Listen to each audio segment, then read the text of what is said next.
반갑습니다. 오늘도 말씀 가운데 은혜를 베푸시는 하나님의 역사를 기대하며 오늘의 말씀을 나누기 원합니다. 함께 나눌 말씀은 말라기 2장 10절에서 12절 말씀입니다. 화면을 보며 함께 읽겠습니다. 우리는 한 아버지를 가지지 아니하였느냐? 한 하나님께서 지으신 바가 아니냐?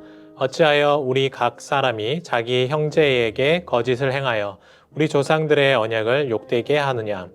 유다는 거짓을 행하였고 이스라엘과 예루살렘 중에서는 가증한 일을 행하였으며 유다는 여호와께서 사랑하시는 그 성결을 욕되게 하여 이방신의 딸과 결혼하였으니 이 일을 행하는 사람에게 속한 자는 깨는 자나 응답하는 자나 물론이요 만군의 여호와께 제사를 드리는 자도 여호와께서 야곱의 장막 가운데서 끊어버리시리라. 아멘.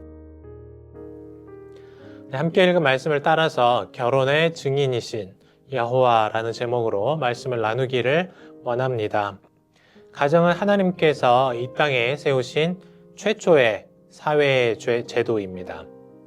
가장 작은 규모의 사회이지만 어쩌면 이 땅에서 한 사람에게 가장 큰 영향력을 가지는 사회가 아마도 가정이라고 생각을 합니다.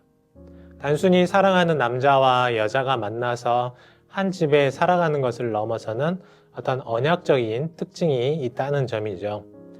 결혼식에 있어서 중요한 순서가 참 많이 있겠지만 그 중에서 가장 중요하고 또 결정적인 시간을 꼽자면 아무래도 이 신랑 신부가 서로에게 하는 서약식이라 할 수 있습니다.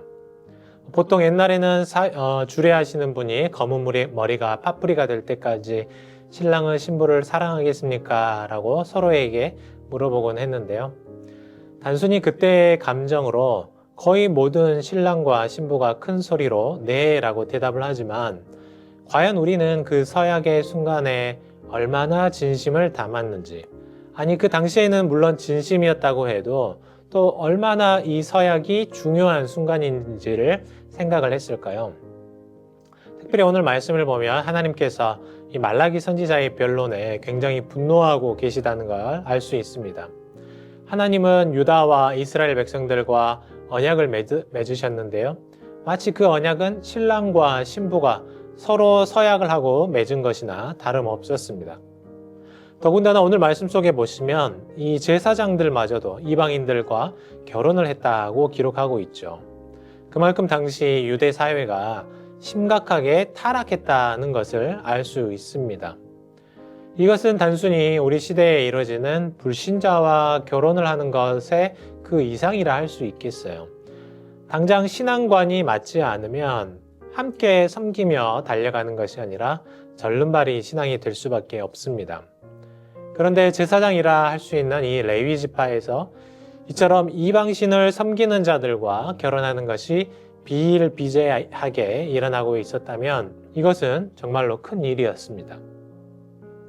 레위인들이 어떤 사람들입니까? 구별된 이스라엘 백성들의 제사와 또 하나님을 향한 그 예배를 위해 더 구별된 자들이 바로 이 레위 지파이고 또 제사장들이었습니다. 우리도 현대시대를 살아가면서 세상 사람들로부터 교회가 질타를 받을 때 가장 많이 듣게 되는 소리가 무엇입니까? 교회가 교회답지 않다는 것이죠. 그리스도인답지 않게 살면서 무슨 그리스도인이라고 하느냐라는 이야기 아니겠습니까? 마찬가지입니다. 레위 지파 사람들, 특별히 이 제사장들을 보니까 일반 백성들과도 전혀 다를 것이 없이 완전히 타락해버린 그 모습을 보는 것이죠. 성경은 우리 몸을 이렇게 표현을 합니다. 여호와의 성령이 거하시는 거룩한 성전이라고 말이죠. 성전은 말 그대로 거룩한 곳이고 또 구별된 곳입니다.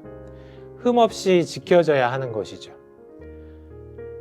유대인들이 헤로드 왕 시대에 겪었던 끔찍한 일이 있었습니다. 물론 이 말라기보다 한 300~400년 더 뒤의 일이지만요. 그것은 성전에서 돼지 피를 뿌린 사건이었습니다. 가장 정결하고 거룩하다고 여기는 성전이 더럽고 부정한 동물, 이 돼지 피로 더럽혀졌으니까 유대인들에게 얼마나 큰 충격이었겠습니까?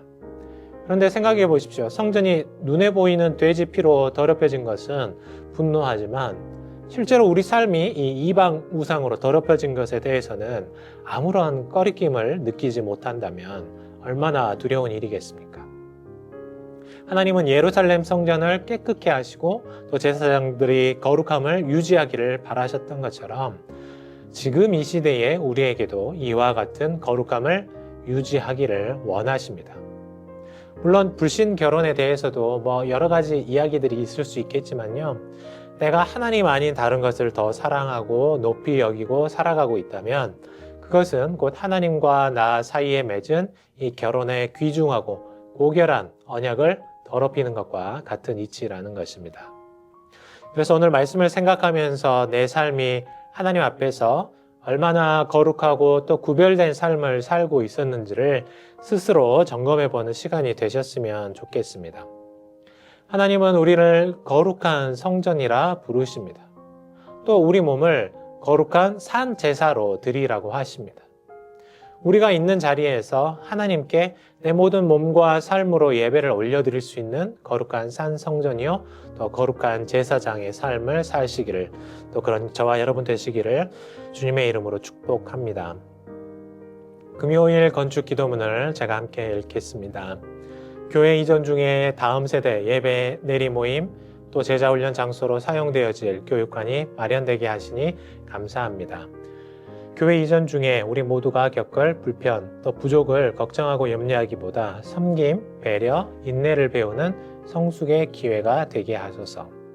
교회 이전 중에 불가피하게 변경되는 사역들을 성도들이 잘 적응하게 하시고 오히려 더욱 충성과 열심으로 풍성한 열매를 맺게 하소서. 교회 이전 기간 중에 예배와 전도가 더욱 활성화되게 하시고 새 가족들이 교회에 잘 정착하게 하옵소서. 교회 이전 기간 중에 공간 사용에 어려움이 있지만 장애인과 다음 세대 시니어를 위해 더욱 양보하고 배려하는 마음을 주셔서 부족함이 오히려 채움으로 변화되는 역사가 있게 하소서. 함께 기도하겠습니다. 하나님 아버지 감사합니다. 우리에게 주신 하나님의 그 귀하신 언약을 우리가 소중하게 여기고 거룩하게 지켜나갈 수 있도록 인도하여 주시옵소서. 오늘 하루 나의 삶이 하나님보다 더 사랑하는 것이 없게 하시고 하나님을 더 많이 사랑하는 그런 복된 날이 되게 하여 주시옵소서. 이 모든 말씀을 우리 주 예수 그리스도의 이름으로 간절히 기도하옵나이다. 아멘.